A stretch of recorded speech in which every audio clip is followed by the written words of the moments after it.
भारत माता की, भारत माता की। आज मैं अपने भारतीय प्रवासी जनता पार्टी के राष्ट्रीय अध्यक्ष डॉक्टर अजय तिवारी जी का हार्दिक वंदन करता हूं। साथ में हमारे बीच में आरपी सिंह जी हैं, सपना तिवारी जी हैं, दीपक पांडे जी हैं। तमाम इस सभागार में उपस्थित सभी लोगों का मैं चंदन वंदन और अभिनंदन करता हूं। बहुत ही हर्ष और खुशी का विषय है कि आज हम लोग इस मातृ दिवस पे एक नई पार्टी के गठन का जो राष्ट्रीय कार्यकारिणी की आज मीटिंग है, बहुत ही सौभाग्य की बात है कि हम लोग आज एकत्रित होकर के विचार मंथन के लिए उपस्थित हुए हैं। साथियों, मेरा नाम गोस्वामी दिलीप भारती कैप्टन है।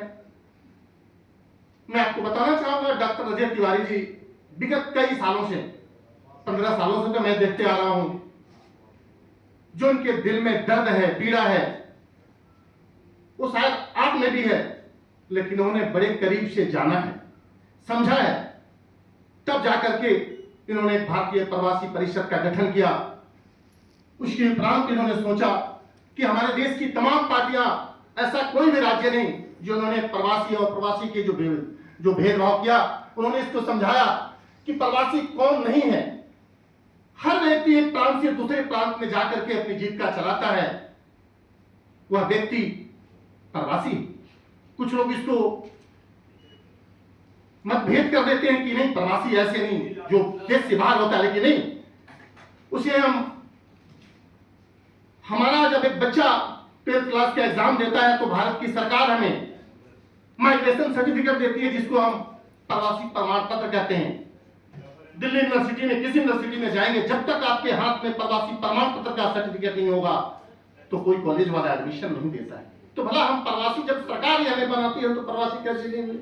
हर प्रांत का व्यक्ति दूसरे प्रांत में है, और जब व्यक्ति हमारे देश से जो बाहर जाते हैं उसके पासपोर्ट पे इमिग्रेशन का ठप्पा लगा होता है, जिसे हम अप्रवासी कहते हैं। तो हमें समझना होगा, कुछ लोग बगला देते हैं, लेकिन नहीं, हमारे डॉक्टर अजय तिवारी जी की जो सोच है बहुत ही स्पष्ट, दृढ़ संकल्पित, एक भारत श्रेष्ठ भारत के तहत इन्होंने इस पार्टी का गठन किया है। मैं इस पार्टी का संस्थापक सदस्य हूं। मुझे फख्र और बहुत ही गर्व है कि आज जो हमारे देश के अंदर जो हालात बनी हैं, तमाम पार्टियां दिल्ली से लेकर के किसी भी राज्य में जाइए, प्रवासियों का वोट तो लेती है, लेकिन जब टिकट देने की बात आती है, जब उनके ऊपर अत्याचार होता है, कोई भी सुनता नहीं है। आप ताजा उदाहरण दिल्ली का लीजिए। दिल्ली के द्वारका में पांडु कुमार को पुलिस वाले सिर्फ बिहारी शब्द सुन करके उसे गोली मार दिया।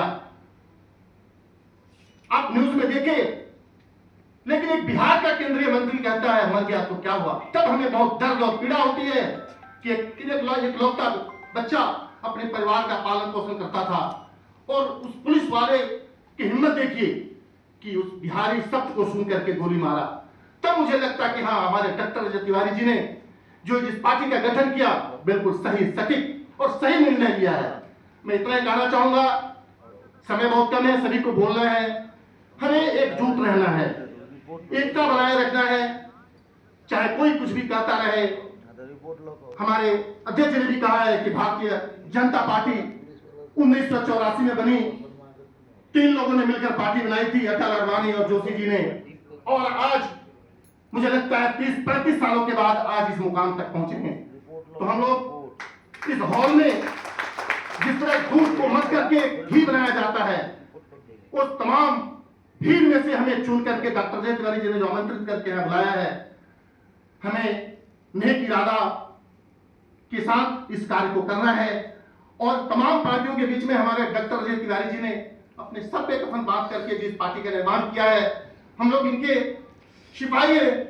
सब में एक पंक्ति है कि निकले हैं घर से लेकर शहीदों की टोली, निकले हैं घर से लेकर शहीदों की टोली, मां की ममता है तड़प करके बोली, दिखा दे मेरे लाल अपने दिल की तमन्ना, ये क्या करेगी तेरे दुश्मनों की गोली, ये क्या करेगी तेरे दुश्मनों की गोली, जा जा तू खेलेगा रण में खून की होली। बहुत देर हुए हैं हमने काफी सोली, उठो ये जवानों, उठो मेरे मानो, कि फिर आ गई है घड़ी लड़ने की, घड़ी लड़ने की। मैं डॉक्टर अजय तिवारी जी को जब मंच पे स्पीच देते हुए सुनता हूं, हमें भी ओजस्वी और एक साहस मिलता है। तब जाकर के मैं कहता हूं कि हमारे शेरे बिहार आज जो जिस पार्टी का उन्होंने गठन किया है, आने वाला दिन जरूर हम सबका होगा। बस हमें एक ही ध्यान रखना है, अंगूर के गुच्छे की तरह हमें टूटना नहीं है, हमें जुड़ के रहना है। चाहे आप कहेंगे हमें सफलता जरूर मिलेगी।